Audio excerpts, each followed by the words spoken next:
123 feet in centimeters. First of all, we need to know the value of 1 foot in centimeters. It's always 1 foot equals 30.48 centimeters. Now we have to multiply 30.48 by 123.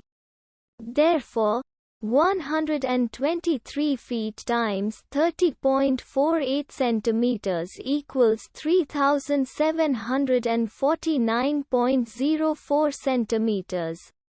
So, in other words, 123 feet equals 3749.04 centimeters.